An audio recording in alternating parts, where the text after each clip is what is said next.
analisis serotin atau pengatur MOL. Ada ayam, ikan, pisang, kentang, bayam. Lalu yang keempat, vitamin E, mengurangi nyeri payudara dan kecemasan. Ada minyak biji, bunga matahari, almond, dan biji-bijian. Lalu yang terakhir itu ada zat besi, mencegah kelelahan apalagi jika menstruasi berat.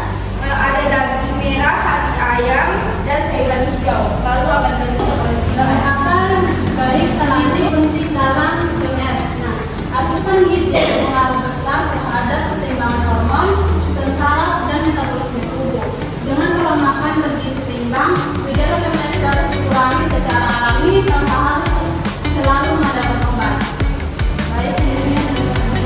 Baik, ada dua makanan yang sebaiknya dihindari saat PMS. Yang pertama itu makanan yang tinggi garam. Nah, makanan yang tinggi garam ini dapat menyebabkan kerumunan dan memperparah gejala yang dirasakan saat PMS. Yang kedua itu makanan yang gulanya itu tinggi. Nah, bisa memicu mood yang bertahan. Seperti kan kalau teman-teman PMS pasti maunya itu makan yang manis, ya kan?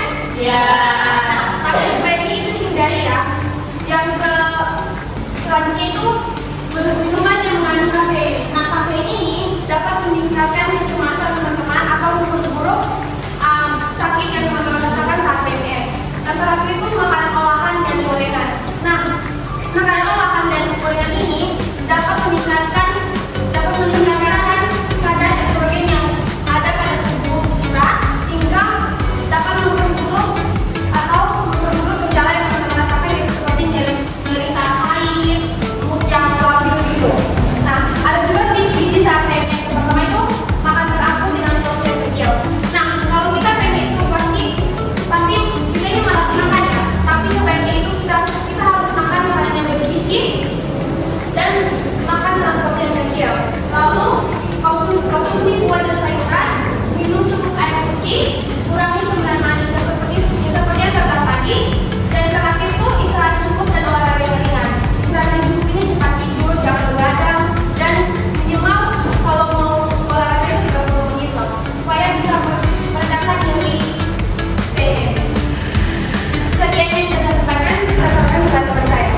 Oke guys, teman-teman, itu kan tadi hasil yang kami sampaikan kepada teman, tipsnya untuk cara menangani PMS serta makan apa aja yang kita hindari saat kita PMS. Jadi mungkin sih teman-teman ada yang masih ingin mau ditanyakan atau ada keluhan yang ingin disampaikan oleh teman-teman. Silakan, ada? Oke baik, silakan perkenalkan nama ya. Ya, perkenalkan diri. Iya, perkenalkan saya Aprianti. Saya mau bertanya, kan sakit perut PMS. Bagaimana sakit perut pas PMS itu? Apakah kalau sakit perut yang kayak apa? Yang betul-betul sakit itu normal atau tidak? Oh, jadi inti dari pertanyaannya ini apakah sakit perut itu termasuk normal atau tidak? Iya. Kan? Iya. Oke baik, teman-teman. Jadi sakit perut yang berlebihan seperti apa dulu ini? Contohnya, kalau kamu masih bisa beraktivitas, itu berarti masih normal. Tapi kalau sudah betul-betul tidak bisa beraktivitas sampai mungkin pingsan, itu baru disebut tidak normal. Dan itu perlu diperiksakan ke dokter. Kalau dia masih bisa beraktivitas terus masih bisa makan, itu masih termasuk dalam normal.